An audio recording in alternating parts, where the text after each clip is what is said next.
Muller. Thank you, buddy.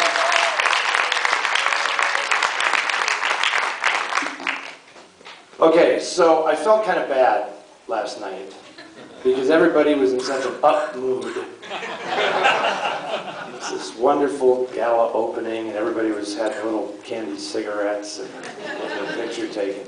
And then we showed that film, and it was such an incredible downer.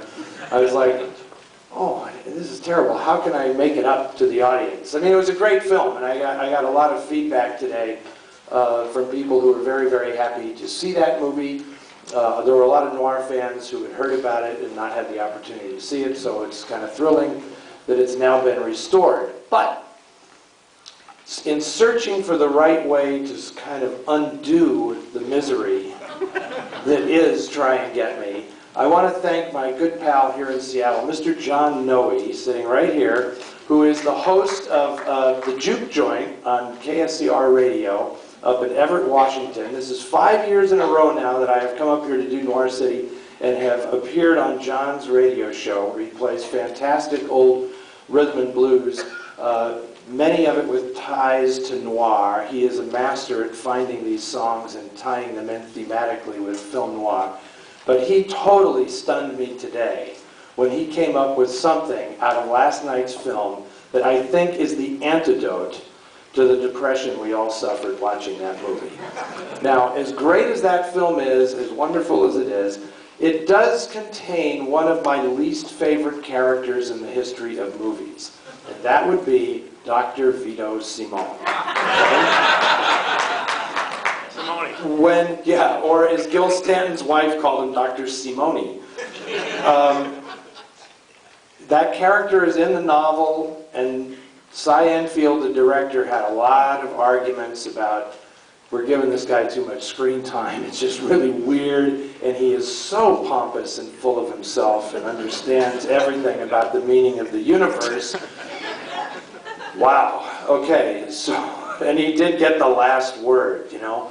But John found a little secret out about Dr. Simone.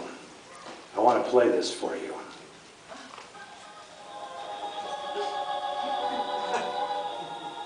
How about a glass of champagne?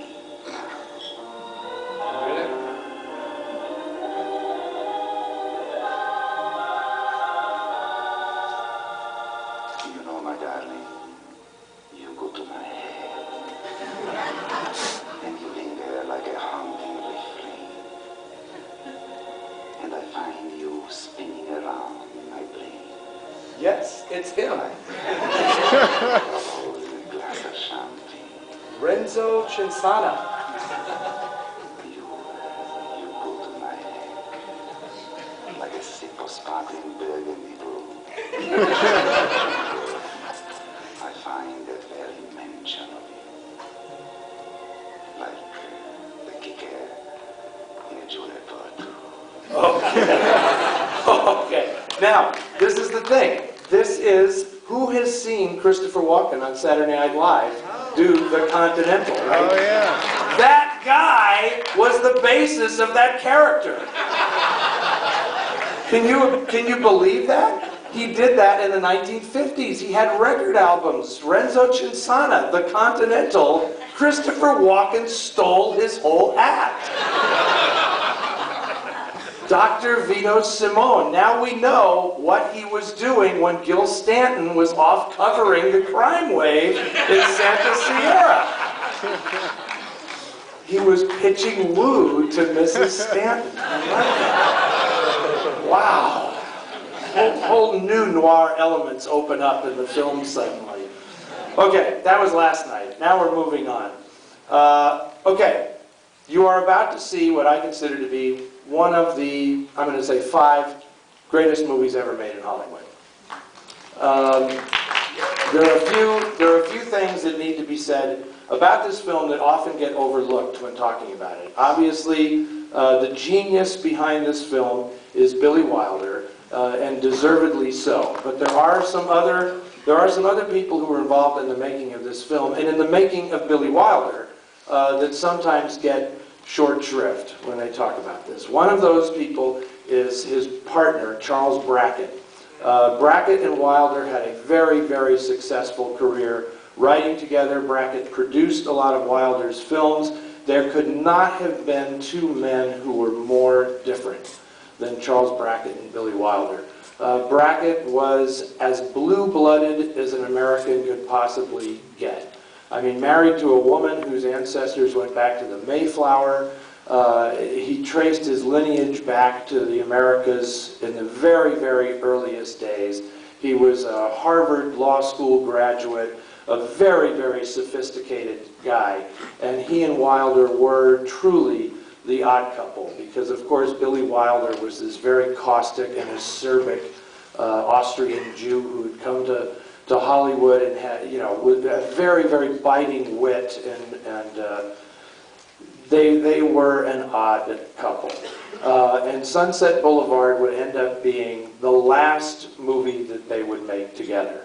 The relationship was always combative and tempestuous, and finally Sunset Boulevard was the end of it. Not that it was a difficult ending, they just decided to go their separate ways. But Brackett was a very, very important part of the creation of this film. The genesis of the movie, the legend has it, is that they were having lunch one day in Hollywood with some studio executive, and in the restaurant an elderly man was trying to get service, and he was tossed out of the restaurant by the maitre d'. And as he was going out, the man said, "Have you no idea who I am? I built this town." And they thought he was kidding. And of course, the executive turned to Brackett and Wilder and said, "Do you know who that was? That was D.W. Griffith." And Griffith died not long after that, kind of an ignominious end, and not many people attended his funeral. And indeed, he was in many ways the man who built Hollywood. And that always stuck with Brackett and Wilder, and they said, there is a movie in this. And the movie would eventually be Sunset Boulevard. The smartest thing they did was change the character from a man to a woman. Because in creating the character of Norma Desmond, this is maybe the greatest character ever in a Hollywood movie.